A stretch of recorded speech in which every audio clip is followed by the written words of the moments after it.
So, hello everybody and welcome. Yes, welcome back here by BSN Network. Can back here, BSN Network. This is the BSN Network podcast here today. It is Thursday, July 29th. Hopefully, everybody's having a day so far and a good rest of their day yesterday. It is, in fact, Thursday, July 29th here today, coming off of another night of baseball last night. The New York Yankees find another way to get a win last night as they beat the Tampa Bay Rays. It was a close game, went into extra innings, got down to the wire, but the New York Yankees get the job done 3-1, along with the New York Mets beating the Atlanta Braves 2-1. So two low-scoring games last night, but the Yankees were able to get the win. Judge with the go-ahead single. Chapman comes in and closes for the second straight game. All of a sudden, he's starting to look a little bit more like Chapman. I don't want to jinx it, but he's been able to close out these past two games, and that's all we need from him. I mean, we'll reevaluate what he's going to be for this Yankees team, I think, in the offseason and kind of, the whole situation surrounding him. But, he was able to get the job done last night and was able to get it done the night before. So, a game today, a day game today, a travel day today. So, a 1 o'clock game today. Obviously, we have a 1 o'clock game today against the Rays, and it's a travel day. So, day game today, third game of the set. We go for the sweep today. And like I mentioned, this is once again with the Yankees. It's like now we're showing we're beating the Rays. Like today we go for the sweep, and we have Cole on the mound, which you got to feel confident once your ace takes the mound. He'll be out there today. Once again, it's like one of these things where it's like, okay, here we go again. Yankees, they won the series. Even if we lose today, we still win the series against the Rays. We still get the series win. But even if you win today, you sweep the Tampa Bay Rays in Tampa, a place that you have a team that you have struggled to beat, a team that you have really not been able to beat. Especially in Tampa. I believe the Yankees have not had a winning season in Tampa since 2016 or something. It's been some crazy 4 or 5 years since we've actually had a winning season at Tropicana Field. It's wild. It's crazy. Yankees have struggled against the Rays, and now we're beating them. And it's like one of these flashes again where it's showing this team could do damage, and then there's moments where you lose 3 or 4 against Boston at Fenway, and you blow games like you did. It's just very inconsistent, and yet again, the Yankees are showing us signs of hope, but are they going to be consistent? Are they going to stretch across a couple weeks instead of just a couple days? What's it going to be? We'll find out. Yankees played against the Rays. Like I mentioned, Mets got the win last night against the Braves, 2-1, so 2 low-scoring games. Michael Conforto with a great play last night. I believe runner on second.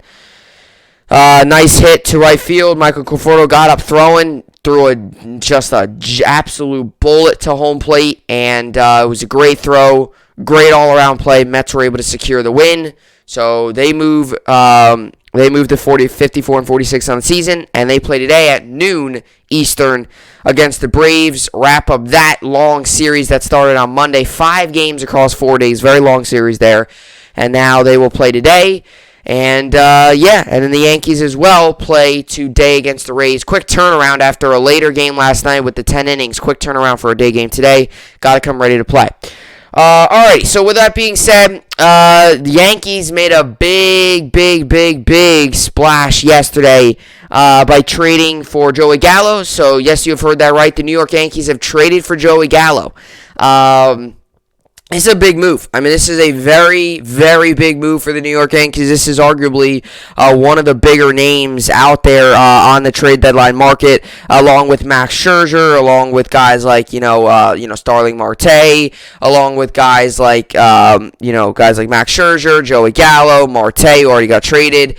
There's so many different players. Trevor Story. There's so many other big name guys out there. I mean, the Nationals, they said that their entire team's available outside Juan Soto. So you have to account for a lot of big names on that team as well. So a lot of guys out there that are available. It's going to be difficult to get some of them, but there are a lot of guys available. The New York Yankees go out and get Joey Gallo, and I actually talked about the possibility of going out and get Joey Gallo, and I said that I would want to get Joey Gallo. I said that I'm kind of finicky on Trevor Story, although I definitely do think Trevor Story could help us, but I'm just worried that we're going to give up too much for him. Joey Gallo, I was not concerned the Yankees were going to have to give up that much for Joey Gallo, just because the Rangers already have some young talent in their farm system. The Rockies, on the other hand, it's a little different. They could use, and especially replacing a guy like replacing a guy like Joey Gallo, or with Trevor Story there in Colorado, it's going to be a little harder. But the Yankees go on and get Joey Gallo. I really like this trade. I talked about it a couple weeks ago. I said that I wanted the Yankees to make this trade. This is going to be a move that I wanted the Yankees to make. He checks off literally every box the New York Yankees need. We'll get into that coming up here. And then we got Cade Cunningham. So the NBA drafts on tonight back at Barclays Center, which is pretty cool. Fans are actually back last season doing it all virtual. It's going to be pretty cool to see fans back and it being live again. But tonight's a big night. It's the draft night tonight. I did not do a mock draft, just with all the baseball stuff going on and with all that, and with all this news and between NFL training camp and all that, I just didn't do a mock draft. It's a little different with the NFL because the NFL, it's a little bit of a bigger draft. It's a little bit of a bigger draft. So I wanted to get into Cade Cunningham because he's going to probably be the number one overall pick. I've talked about him a little bit on this podcast. I wanted to get into him, get into if the Pistons are going to pick him, my prediction. Also kind of just a little bit of an preview for the draft. So we'll get into that. Then we'll get into the New York Sports Update. Finish off the podcast with the New York Sports Update like always. Yankees-Mets play today before the Yankees head back home. It's going to be nice. We've been on the road. I'm sorry, not head back home. They go to Miami, then they head back home. So they go to Miami. I believe they start up a 3-game set tomorrow, which is going to be a weekend series against the Marlins. This is where the golden opportunities come in. Marlins are selling. They just gave up their best player in Starling Marte. Their lineup's thin. They are, they're thin. You win today, you sweep Tampa. You go to Miami, you've got to win that series. You cannot come out of Miami lose 2 out of 3. You have to. Miami, the expectations to sweep them. They are a rebuilding team that has a lot of issues. I shouldn't say that. Take that back. Not a lot of issues, but they definitely are. They're a rebuilding team. And then you have Baltimore, and then you have Seattle. Those are big games. They're up on you in the wild card, but the Yankees have already beat Seattle 2 out of 3. So, like I said, all of a sudden here, the Yankees now, their schedule's getting easier, but you just have to keep this winning up. These consistent win streaks the Yankees have not had. We've had stretches where we win 7 out of 10, and we have stretches where we lose 8 out of 10. And that's for every MLB team, but especially for the Yankees. We have stretches where we look amazing, and we have stretches where we look bad. Right now, we look great. We got to keep this up if we want to make the playoffs. All right, so with all that being said, this is the BSN podcast, and let's get right into it. So Joey Gallo reportedly traded to Yankees from Rangers ahead of deadline. Yes, you have heard that right.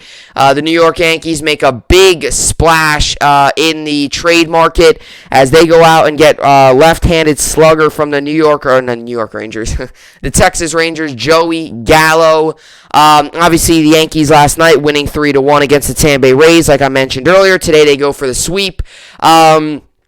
And there's a lot of trades that are going to be going on. I know Eduardo Escobar got traded. Starling Marte got traded. Yimi Garcia from the Marlins got traded. So there's been a lot of trades going down, a lot of rumors. Trevor Story's still out there. Max Scherzer's still out there. Chris Bryant, Javier Baez, Anthony Rizzo, who from the Cubs are going to get traded. Craig Kimbrell. There's so many different guys that are out there. There's so many different guys on the market. Are the Mets going to make a move? Are the Nationals really going to sell that big? Who's going to get traded, who's not. It's a very big time of year. Are the Yankees going to go out and go all out for Trevor Story? That's been a question. We found out that the Yankees are going out and they're going to get Joey Gallo. Now, nothing is official yet because the teams have not officially announced it yet. But at the moment, more than likely, Joey Gallo is going to be a New York Yankee. Now, this happened about yesterday. It sometimes takes a day or two for it to be officially announced. A lot of times fans get very impatient, but it's going to happen. You got to work through all the logistics. You got to just agree on all, the contracts and all that stuff. There's a whole lot of logistics about part of a trade. All we see as fans is we see the part of the trade that says these players are going here, this guy's going here. You got to clear a bunch of stuff. I believe you got to clear all the physicals, your medical reports, your all that stuff. So there's a lot of hurdles you have to get through to make a trade before it can become official. It's not just like, oh, yay, we made a trade, let's make it official. There's a lot of logistical stuff that they got to work through. So they're still working through that, but he is going to be a New York Yankee, I believe, unless if something crazy happens or it just blows up. But this is exactly what the New York Yankees need. We've talked about the New York Yankees this season so many times in this podcast. We've talked about a lot of what their weaknesses are. Their weaknesses this season have been exposed a lot. We've talked a lot about the issues with this team, not having a lefty bat, not having a lefty power bat, not having a guy that utilizes that short porch in right field as a lefty. Instead of having all of our righties go opposite field home runs, our lefties need to pull home runs. We don't, right? We need to utilize that short porch in right field. The Yankees don't do that. We've talked about outfield issues this season. The Yankees have had many issues. Our bullpen all of a sudden has become a little bit of an issue. I mean, it's cleaned up a little bit the past 2 days, but still, recently, the past 2-3 weeks, it's been a big issue. I guess you can even say dating back all the way to June, even a month. It's been an issue. Our hitting, our situational hitting's all been issues. The Yankees have had many issues this season. We've also had some positives. And we've gotten some positives. I mean, Monty's been very good this season. Cole's been very good. He had a couple bad performances in there, but that's going to happen throughout a year. You've had guys like Judge has had a very good season. Sure, you've had positives, and sure, you've had negatives. But there's been, in a season where the Yankees have struggled, the negatives have kind of outweighed the positives. But at the end of the day, we are still above 500, so it's not like we've had so many negatives and one positive. We've had a couple more positives and a couple negatives as well. But one of the big negatives for the New York Yankees this season has been left-handed hitting. Power hitting, has been left-handed hitting that's going to get on base, has been outfield production. The New York Yankees have gotten none of that this season. Right, as much as I love Brett Gardner, he's been awesome for this team. He's been a loyal Yankee for all these years. As much as I really like him and all that stuff, he's been great. As much as he's been awesome, right? He has struggled this season. He has really, really struggled this year. He's been awesome for the New York Yankees throughout his career. Coming up, 14 years ago, being, on that World Series team, being a veteran in the locker room. He's been great, all that. But he's just lost it. This season, he's having an awful year. Okay? That's a left-handed bat that is not giving you any production whatsoever. Now, sure, he has some moments here and there, but that's going to happen. He's not been able to consistently put together good at-bats, get solid hits, get on base, and do damage otherwise. He hasn't been able to. Rougned Odor has actually been a pleasant surprise, I would say. He's been 50-50. Number one, he hasn't played a lot because he plays the majority of the time when DJ LeMahieu's at first base and he's at second. So once Voit comes back, you'll see Odor's playing time will drop a little bit. He's had moments where he's shown flashes. He's actually been hot. He's been hot recently. Yeah, he's had some moments. He's definitely had some moments. He's definitely made some, strides. He's definitely had some big impacts on his team. He's had some really clutch hits. That's great. Estevan Florial, a lefty that's come up. Other than that, though, the New York Yankees don't have lefties. And we don't have an outfield either. Outside of Aaron Judge, our outfield has been a big struggle this year. You have Brett Gardner in center, has struggled. Aaron Hicks obviously got injured. Clint Frazier, he's still injured, or he's got some eye issue that they're checking out. So he's been out, right? He's out. Gardner has not been in the lineup the past couple of days. You look at Aaron Hicks, he's out. He's done for the year. Aaron Hicks, too, as a switch hitter, he gave you absolutely no production. I mean, the New York Yankees are a right-handed heavy team in a ballpark that favors left-handers. That's what I find most crazy about how this Yankees lineup's made up. It's not one or two, three in particular guys that are not hitting. It's not all. The most thing that annoys me the most about this lineup, I got it. They're not hitting with runners in scoring position. Just really hurts me a lot. It's just so frustrating. Second and third, one out, and you can't get a run home. That is the most frustrating thing ever. So that might actually be number one. But definitely number two is the fact that we don't have a power left-handed bat, and our home ballpark is a ballpark that favors left-handers. Literally, 314 in right field. It's crazy that it favors left-handers.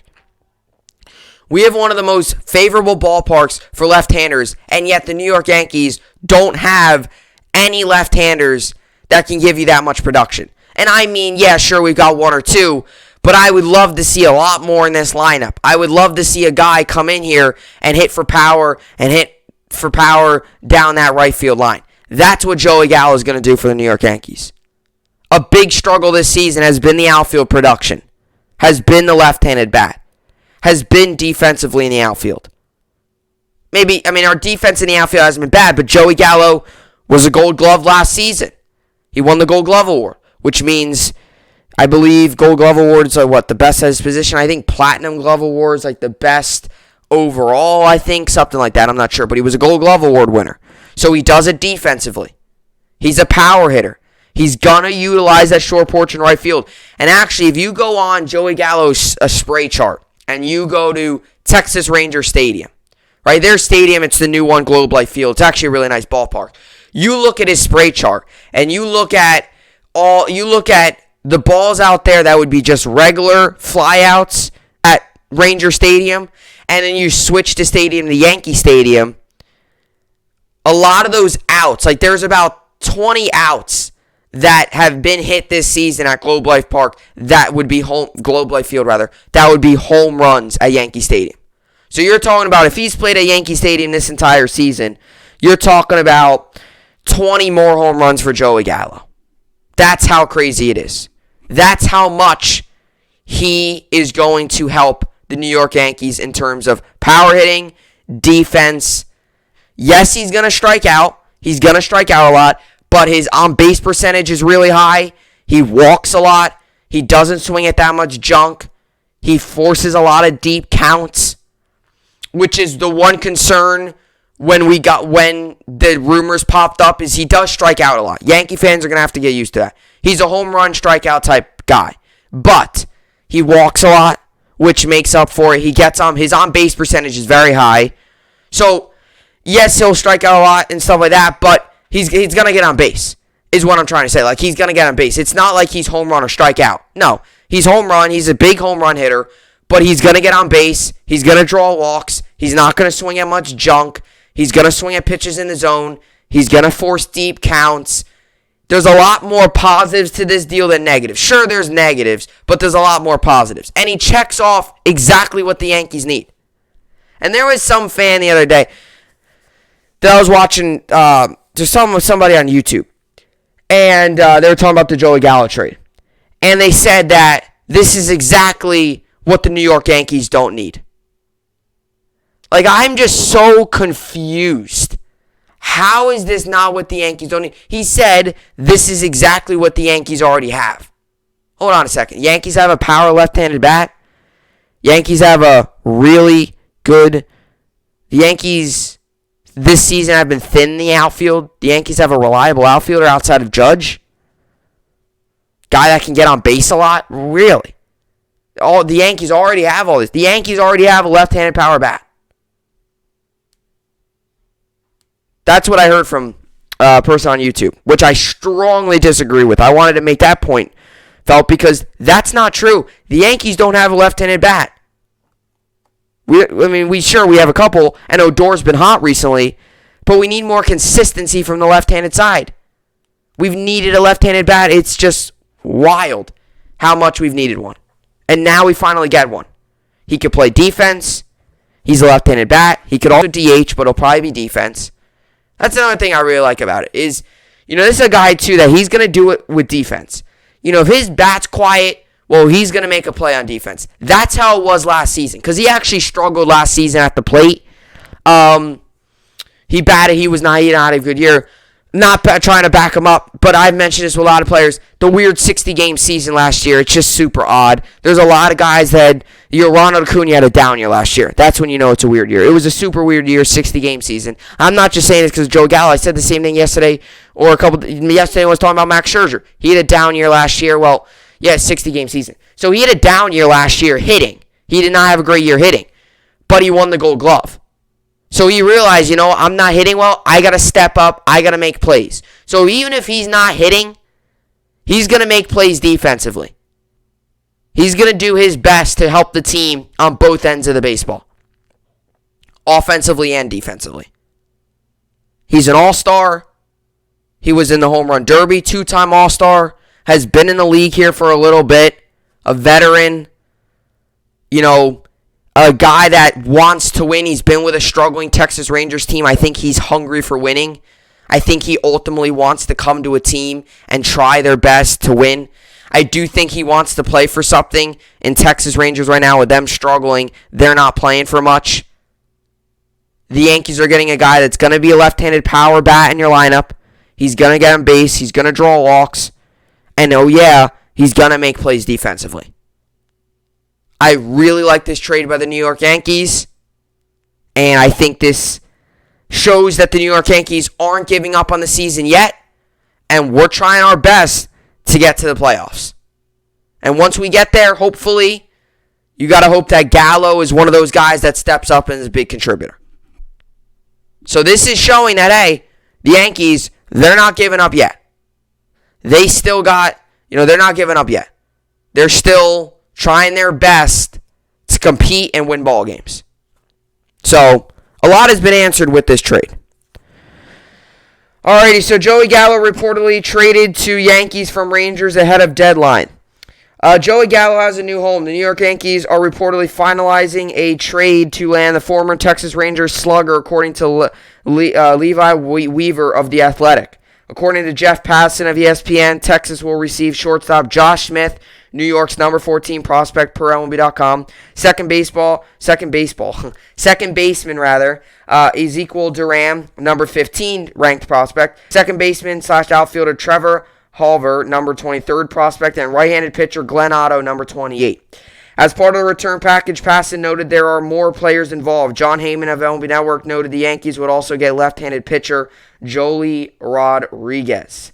A lot of lefties in this deal. Gallo is one of the more dangerous home run hitters in baseball. He's well on his way to his third 40-dinger season, hitting .223 with 25 home runs, 55 RBIs, 57 runs, and an .869 OPS this season. He ripped 41 home runs in 2017 and 40 in 2018 through injuries, injuries limited him to 79 games in 2019 season, and the COVID-19 pandemic cut the 2020 campaign short. The 27-year-old has generally played in the outfield during his career, but it could also serve as the Yankees' DH. I would tend to say they're going to put him in the outfield, especially because that's a position that they need. Center field, left field, right field's Judge all day, but they definitely could use another outfielder. Outfield, they've had no production from the outfield this year. Take away Judge, their outfielders this year have been batting like 1-something. It's awful. If Judge isn't out there, their outfield would be like just done. If you're lucky Judge is out there because he makes the stats look a little less worse. I'm not defensively, they're fine. They don't make many errors out there. They're fine. Offensively, though, Judge is the only outfielder giving us production, really. It's crazy. That's it. Sure, some of these young guys that have come up, they've done it, but I'm talking a long period of time. Gallo is arbitration eligible for one more season before becoming a free agent ahead of the 2023 offseason. That factor, along with the Rangers stumbling to a putrid 36-65 record this season, made him a trade candidate before the July 30th trade deadline. In my head and in my heart, I believe I will be a Ranger, he told reporters on July 13th, but at the end of the day, I know it's a business, and if the team feels it is fit better elsewhere, I will understand. The Rangers ultimately chose to move on as they stockpile young players and assets. The Yankees will be glad they did. The 52-47 Yankees have been a disappointment this year given the talent they've accumulated. But a lineup with Aaron Judge, Giancarlo Stanton, Gleyber Torres, DJ LeMahieu, and Gary Sanchez shouldn't struggle to score runs. And Gallows should provide a major upgrade in left field with Brett Gardner and Clint Frazier toiling this year. Gallo may not cure all of New York's surprising ills, but he'll help. It's the truth. I mean, he's not going to cure he's not going to, Gallo, you can't hear him. Gallo's not going to fix the bullpen, but he'll fix the left-handed bat. He'll give you production in the outfield. He'll make plays in the outfield. He was a Gold Glove last season. He's a power hitter. He's going to utilize the short porch. A lot of times, by the way, 52-47, the Yankees are now 53-47. Just wanted to make that correction. This article was written yesterday before they got the win yesterday against the Rays. But back to my point with Gallo, I'm sometimes a little finicky with Gallo. Like Odor, I was a little concerned when we went out and got him because this is a guy who struck out a ton. He actually has more career strikeouts than he does hits. You talk about a home run or strikeout guy, that's kind of what Odor does. Now, Odor is actually better with the Yankees. He's actually been making more contact, I would say. But also a little bit of a shorter sample size, too, because he was like an everyday player in Texas. He's not now. But Odor's been good for us. I mean, I really can't complain. I mean, Odor's done his job. I don't think Yankee fans expected Odor to come here and hit 360 and launch 50 home runs. I don't think that was. We all knew Odor was just going to be a guy who was going to bring power into the lineup. He's not a guy that's going to hit for average. He's not a guy that's going to hits for singles and doubles. He's a home run hitter. That's what Odor brought. So I was a little iffy when that deal was made. But this deal is different because this solves a big Yankee problem. And I know a lot of people are going to get caught up in that he strikes out a lot. But those strikeouts get evened out because he gets on base. He's going to draw walks.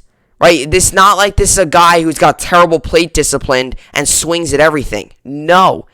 He's going to strike out, yes. But he's going to draw walks. He's going to get on base. His on-base percentage is very high. So he's going to, make up for a lot of that stuff. And it's a big weakness for the Yankees. An outfielder and a lefty bat. Huge weakness for the Yankees. This season, his on-base percentage is .379, which means he's getting on base. His base percentage is almost .400, which means he's getting on base almost 4 times every 10 at-bats, which is wild. That's crazy.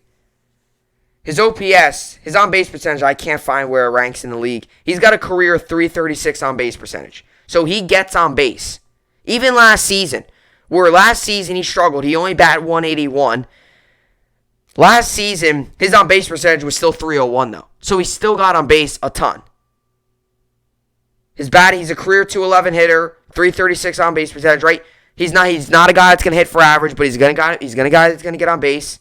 This season, he's drawn 74 walks this year, which is crazy. He averages 46 walks per season. This season, he's got 74. His career high is 75. That was accomplished in 2017. He draws walks. He gets on base. He gets on base. He does strike out, like I said, but he's going to get on base. He's going to walk. He's going to have a high on-base percentage. And actually this season, for his standards, his batting average is actually relatively high. Considering it's an average of .211, his batting average is actually .223, which is kind of higher for him. 74 walks this season. He's got 55 RBIs this year, 25 home runs, which is the third most in a season in his career. Looks like he's on his way to his third 40 home run season. He's got 57 runs scored this season, 6 doubles, 69 hits, 1 triple. Not that means everything. His slugging percentage, .490. His OPS this season is actually up from his average is .833. His OPS this season is .869. So his OPS is actually up from last season. His WAR is 4.32.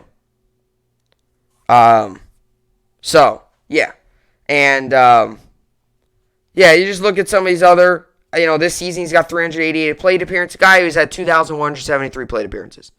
He's seen a lot. Another thing that I like about this deal too, because like I said, I really like this deal. I do. This is one of the other parts too. we didn't give up that much. Like, we gave up some prospects, sure. But I'm glad, we didn't give up Volpe. We didn't give up Oswald Peraza. We didn't give up those guys. Which I'm actually shocked, because when I heard the deal first went down, I was happy. But then I was kind of thinking, like, geez, who do we give up? And then Judge got scratched from the lineup. Not that I thought we traded Judge, but there's always that I didn't even think for a second that we traded Judge. But when he got scratched from the lineup, it was like a coincidence. Trade was made. Judge gets scratched. 5 minutes later, trade is made. I knew he didn't get traded. Like, I didn't even. It was just like, I was like, wow, what a coincidence. Like, this is interesting. Like, but he said that he had to do some medical stuff because of his COVID. He tested positive, obviously, Judge. So he had to do some, like, medical testing or something. And I guess he never got to the ballpark until, like, 6 o'clock. So he was never able to get, batting practice and all that stuff. So they ended up putting him in as pinch hitting. But it's kind of funny because he still got three at bats. Like, it was kind of funny because, like, even though he didn't start the game, he still got 3 at bats, which you average about 4 at bats a game. So he still pretty much played a full game, even though he pinch hit. But Gallo's 27 years old, so too, it's not like we're getting a guy that's 38 and out of his prime. If anything, Gallo's in his prime right now. Lefty bat, brings power, going to utilize short porch in right field, and boom. Yankees got themselves a very big upgrade in the lineup. So I definitely like this trade. Comment down below if you like the trade as a Yankee fan. I tried to say everything I could about this trade. There's a lot to like about it, I think, personally. I know some Yankee fans will disagree, but, I mean, if you disagree, what do the Yankees need a lot? They need a lefty bat. Are we getting a lefty bat? Yes. Are we getting a guy that's going to be able to make big plays in the outfield? Yes. Are we going to finally get some outfield production outside of Judge? Yes. I believe so with Gallo. So, he checks a lot of boxes, and the Yankees are showing that. And I'm just happy Cashman actually finally made a move, because every year we talk about all these rumors, and Cashman does absolutely nothing. So, I'm glad actually Cashman decided to step up and make a move. But the Yankees are showing, hey, we're not giving up on the season yet. We're trying our best to get this ship steered in the right direction. So that's what I got for the New York Yankees and their trade to go out and get Joey Gallo. We'll see if they make any more moves. We'll see if they, get Story. Now that they got Gallo, I don't know. They might make some other small moves. I don't know if they're going to go out and get Story. I'm sorry, but I know a lot of Yankee fans want Story. I just don't know if I want. But here's the thing with Story. Is that it's just going to be, I don't know, it just might be a little too much. I just don't want to give up too many prospects. I feel like the Rockies are going to want so much for him. Like, I just don't know. I don't know. But either way, all right, so coming up next here, I want to get into Cade Cunningham, the NBA drafts, obviously, tonight. So, a lot to get to with the draft there. Tonight at the Barclays Center, fans are finally back, which is pretty cool. So with all that being said, coming up next year, we'll get to Cade Cunningham and the NBA draft.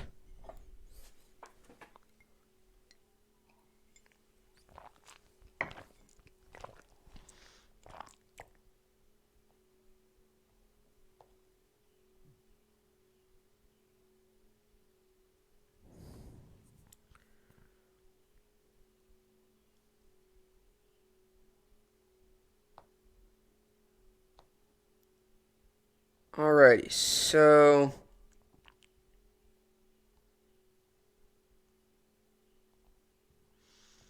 let's get up this article here. There's a report that came out today about Cade Cunningham, which is why I wanted to kind of talk about it. Or yesterday it came out, rather. Alright, so Cade Cunningham rumors. Pistons commitment at number 1 in NBA draft could be imminent. So obviously the 2021 NBA drafts tonight. The Brooklyn Nets have a later first round pick. Knicks have a couple picks to work with. We'll see what the Knicks do. If the Knicks strike a trade, we'll see if the Knicks go out and build with some young talent. We'll see what they do. As a Net fan tonight, I'm not expecting anything major. I'm not expecting us to make any major moves. I definitely do think there's going to be some trades tonight. But personally, I think if anything, the Nets need a role-ready player, a guy that's going to be ready, to be in the role, to get a role on this team. I think they need a guy that's going to be off the bench. They need a guy that's going to be ready to play. Not one of these guys that's going to take time to develop. They need to find a guy that's going to be ready to play, give him some depth, play some games, score some points, do his job. That's what the Nets need most. Because last season, as much as Kevin Durant, Kyrie Irving, Harden all had moments and all did well, our bench struggled, which is why we went out and got guys like Blake Griffin, and that's why all of a sudden guys like, we went out and got guys like, obviously LaMarcus Aldridge retired, but we went out and got a guy like, LaMarcus Aldridge and Blake Griffin, also because we needed bigs and guys that are going to be physical and rebound, but we also need some bench depth because, frankly, the Nets didn't have any. We went out and got Mike James. We try to get a lot of different guys to try and help out the team, help up the depth. So I think for the Brooklyn Nets, they need a guy that's going to be ready to play, give them some depth. I'm not expecting the guy to go out and play 43 minutes every night, but go out and, give you some quality minutes, score, do your job on defense, do your job on offense, 20, 25 minutes a night, something like that. Nothing major, not 50, not 48 minutes, okay? Not the whole game. That's what the Nets need to do. But the biggest storyline in the NBA draft tonight is Cade Cunningham. And there's been a lot of teams calling, trying to get the number 1 overall pick from the Detroit Pistons. There's been a lot of teams asking. There's been a lot of teams offering deals. We've heard that the Thunder have already offered a deal. They offered, I guess, the number 6 and Shai Gilgeous-Alexander for the number 1 overall pick. If I'm the Pistons, I accept that trade. Every day of the week, I accept that trade.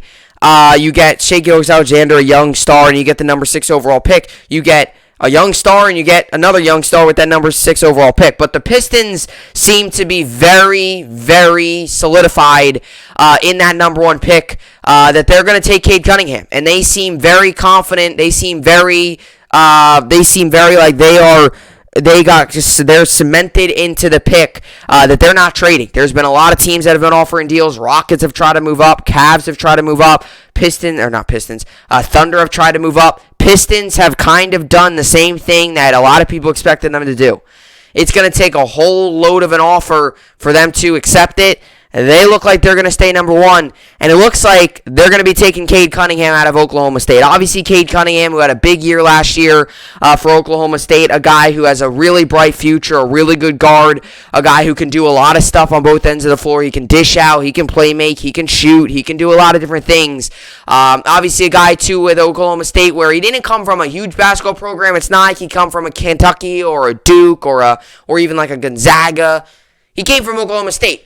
And Oklahoma State, has had some good basketball teams over the years, but he really, and this is something that sticks out to me, right? Because Oklahoma State, they're not a basketball team that's like a Kentucky or a Duke or a North Carolina or Gonzaga, like I just mentioned. But they're a team that's going to have some solid teams. They're going to make some solid teams. They're going to make the March Madness. They're going to win games. They're going to beat their opponents. They're going to beat rivalries. They're going to be in big games. They're going to be ranked. Cade Cunningham helped them with a lot of that. He helped that team go out and really get ranked.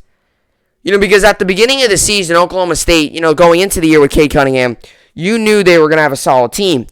But Cade Cunningham was a big part of the reason why they got ranked. He was a big reason why they got ranked. He was a big reason why they made the March Madness. He was a big reason why they had some success throughout the year. He was their best player. He can shoot. He can play make. He can dish out assists. He's good in transition. He's a guy that in a way, like, Oklahoma State already, built their foundation around him. When he declared for the draft, it was genuinely like Oklahoma State was losing a guy to, free agency. Because that's a guy who Oklahoma State kind of built around. They kind of built around him. They kind of, they had him, Cade Cunningham, who we all knew for a couple years now was going to be up here in the draft. They kind of built around him. They knew what he was about.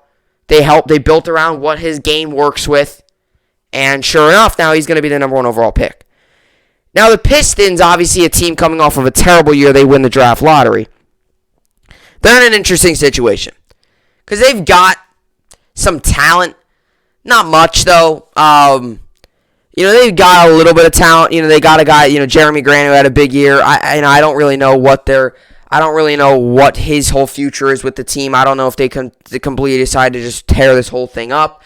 But the Pistons, if you think, the Pistons really right now, they don't have much like young talent, like really, really young talent. Sure, they got guys like Saddiq Bey, and they got some, guys that can make some plays, and they got some guys that can be, they got some guys that can be solid players. But to be honest, they don't have anyone crazy. They have Keelan Hayes, Hamidou Diallo. I'm just looking through the roster here. They really don't have many guys. They really don't. They don't have any crazy they've got Jeremy Grant. I would say Keelan Hayes and Saddiq Bey are probably their main three guys. I think you do, Cade Cunningham, you do need it. Because right now the Pistons, like for a rebuilding team, right, whenever you rebuild, you need to have a guy that's going to build around. Right? You need to have a guy that you're going to build. That's the foundation, right? You need to. The Pelicans, it's kind of like Zion. I'm just using NBA examples. There's always kind of needs to be a guy that you're going to be able to build around. In the NFL, right, a lot of teams are building around their quarterbacks. For example, I'm just trying to think, the Bengals, they're building around Burrow. You look at the Jets, they built around Wilson. You always have to build around that guy. The Pistons right now really don't have that guy. Like, they don't have that guy that's going to be, like, the front and center. He's the future. He's going to be the guy we're going to build our franchise around. Sure, they have young guys like Keelan Hayes and Saddiq Bey, but those aren't really guys that they're going to build around. They need a guy that's going to be a fan favorite, come in, instantly be the face of the franchise. That's why they need Cade Cunningham. Because he's going to be that guy who's going to come in, right when he steps in day one, boom, you build around him. You've already got some young talent in Saddiq Bey and Keelan Hayes. We'll see what they do with Jeremy Grant. They might go the route of tear this whole thing up, start over, build around Cade Cunningham. They might go the route of let's build a little bit more and let's kind of stop here and see how the season plays out. But all they need, they really do need, because they're not full of young talent right now. They've got some young assets, but not enough to really consider them to be, they got a bright future. If you get Cade Cunningham, he's automatically, you got to nail him in as the guy you're going to build around, as the guy you're going to develop, as the guy you're going to teach, as the guy you're going to make into a better basketball player. And that's got to be your cornerstone of the franchise. So they do, I think, draft Cade Cunningham tonight. I think they should. I think it would be a smart move to go out and draft Cade Cunningham tonight. Because, yet again,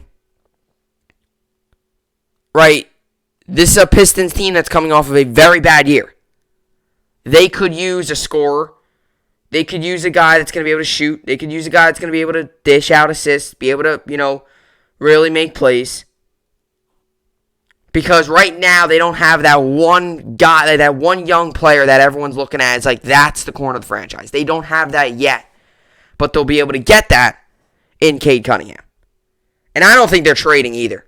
They don't seem to budge. Very rarely in sports do you see players or teams trade the number one overall pick. You really don't.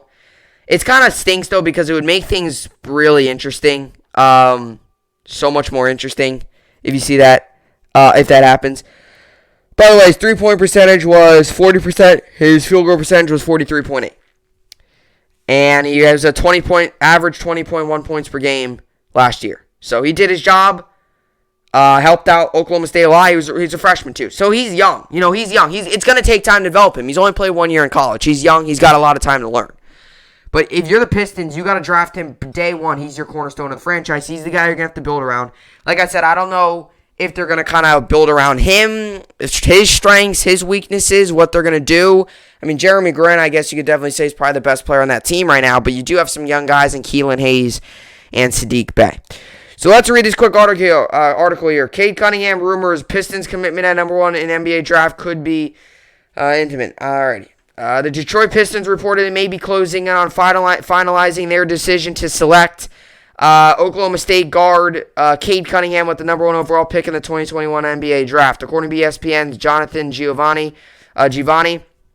Cunningham's standing with the Pistons has strengthened. throughout the draft process, and it will be extremely surprising if Detroit doesn't take him with the top pick. Giovanni added that Detroit commitment to Cunningham as number one could be imminent. The draft is set for Thursday night at Barclays Center in Brooklyn, New York, and will begin at 8 p.m. Eastern Standard Time. Since the start of the 2020-2021 season, Cunningham has been the favorite to go number one overall in the 2021 draft. Like I mentioned, even earlier, everyone knew, I think, college and stuff like that. He arrived at Oklahoma State as the number one player in the 2020 recruiting class per 24/7 Sports, and nothing he did as a freshman dropped him from that perch. During his one season with the Cowboys, the 6'8 guard averaged 20.1 points per game, 6.2 rebounds, 3.5 assists, 2.3 three-pointers made, and 1.6 steals per game. He also shot 43.8% from the field, 40% from beyond the arc, and 84.6% from the free throw line. Cunningham also helped lead Oklahoma State to the NCAA tournament when it reached the second round. The Arlington, Texas native has only met with the Pistons throughout the pre-draft process. According to Omar Sankofa, the second of the Detroit Free Press, Cunningham said, "I wanted to meet with the team with the number one overall pick, and I feel like I'm the number one pick. I met with Detroit. They're the ones that had the pick." Cunningham has already ingratiated himself in the city of Detroit, saying, "I love Detroit. I've already been listening to Detroit music and things like that. Way before the draft lottery, any of that stuff. I was already hip to the culture in Detroit. It's a city that has a lot of things going on, and I feel getting the sports team rolling again would be huge for the city. Detroit fits me. That's the main thing I'm going to try to do is step in and embody the people of Detroit, walk the people of Michigan in general. They have an underdog. Go get what you feel them, and I like that about the city. If I'm able to go, if I'm able to go in there and be the number one pick, I'm going to try to carry that same in how I walk on the court and make the most of how I wear the red, white, and blue for sure." The Pistons are coming off back-to-back 20-win seasons, but they may not be far from getting back into playoff contention. In recent years, a team that has only needed to be around 500 to compete for a playoff spot in the Eastern Conference, and Detroit could be in the mix if Cunningham is as good as advertised.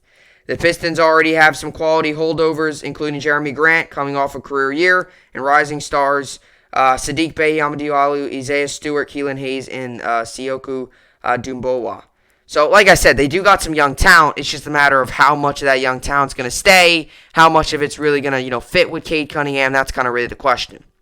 There are some other quality players with all-star potential in this year's draft as well, as including G League guard Jalen Green, USC center Evan Mobley, and Gonzaga guard Jalen Suggs. While all of them figure to be strong picks in the top five, Cunningham has seemingly always been a cut above the rest and is a clear favorite to go number one overall. Cunningham, not saying he's the Trevor Lawrence of basketball, but he's gonna go number one. I really do believe that. And like I mentioned, they got some young talent. The Pistons have got some young talent. It's just, when you draft a new guy, when that's kind of your cornerstone, when that's the guy in the franchise, he's the guy that's going to be the guy that's going to be your main guy. He's that guy. Day one, he's going to be the cornerstone of the franchise. You're going to have to build around him. And that's the thing with the young talent. What pieces fit, what pieces don't fit, who goes where, what works, what doesn't work. It's a lot of trial and error. Once you find the right pieces that fit, though, that's how success is made, and that's how winning is made. And I'll tell you what, he did nail a point. Detroit sports have been awful the past couple years. I mean, I'm sorry to not but I'm telling you, they've been awful. The Tigers are have been terrible, although they've actually been competitive this season, but they're not good. The Lions have been just a joke. The Red Wings have been a joke, especially for how big Detroit is with hockey. It's a big hockey city. To have the Red Wings be such a big joke is really upsetting for them, and then the Pistons too, a team who's also struggling. So Detroit sports, it's not like with me as a sport fan. Like, if one of my teams stinks, well, I have three or four that are some decent. Like the Jets last season, they were not good. Well, I still had the Nets. Rangers were at least competitive. They didn't make the playoffs, though, but I had the Nets that made the playoffs. Yankees, yeah, average. But that's what I'm saying. Like, Detroit sports have been really struggling. So you have the Pistons who have struggled, Tigers who have struggled, Red Wings struggled, Lions struggled. A lot of teams struggling. That's the worst. Is when you get a big city with 3, 4 like New York or even like New York sports, 5, 6 big name sports teams, and 3 of the 4, 5 of the 6 of them are struggling. That's the worst. New York sports are going through almost the same thing right now. Actually, take that back. Not really. Yankees are struggling this year. Mets really aren't. Let's go to the team. Football, both teams are rebuilding stage. Giants, it's a little different, but still. Jets going to be competitive, but Giants, they'll fight for a playoff, I guess.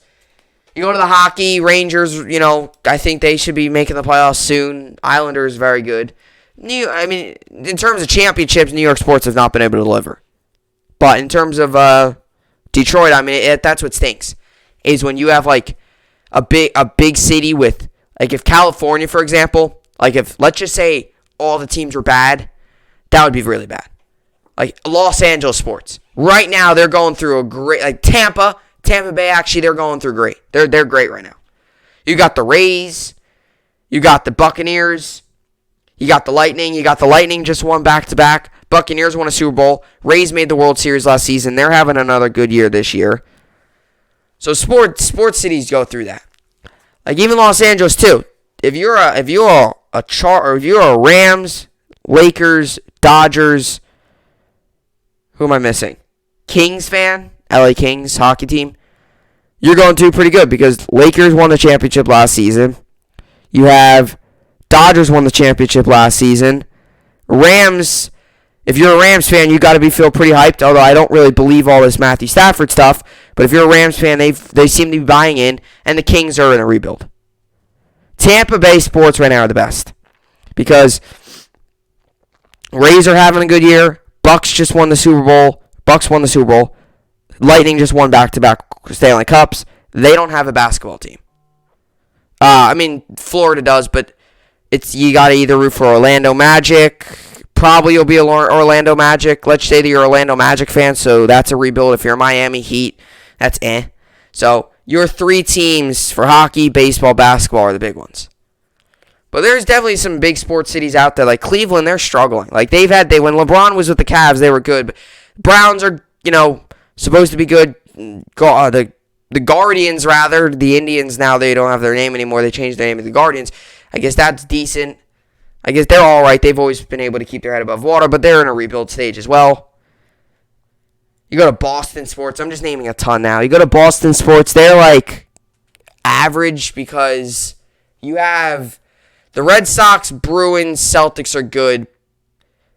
Celtics are good. They just haven't been able to get to the next level. Bruins and Red Sox are really good right now. Patriots are in an interesting phase. They went out and spent a lot of money. We'll see how it goes. But yeah, back to my point with the draft. Cade Cunningham, I do believe, goes number 1 overall. Simple as that. Alright, so let's get to New York Sports Update and finish off the podcast today.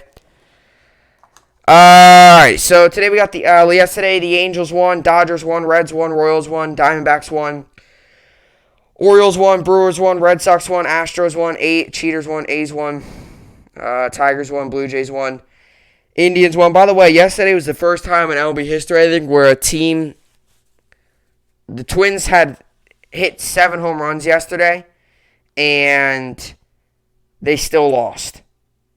So, they still lost, and the Tigers didn't hit a home run, and they won. Just goes to show you, small ball's king. Tigers had 16 hits. Pretty crazy. Mets won yesterday 2-1. Mets moved to 54-46 on the season.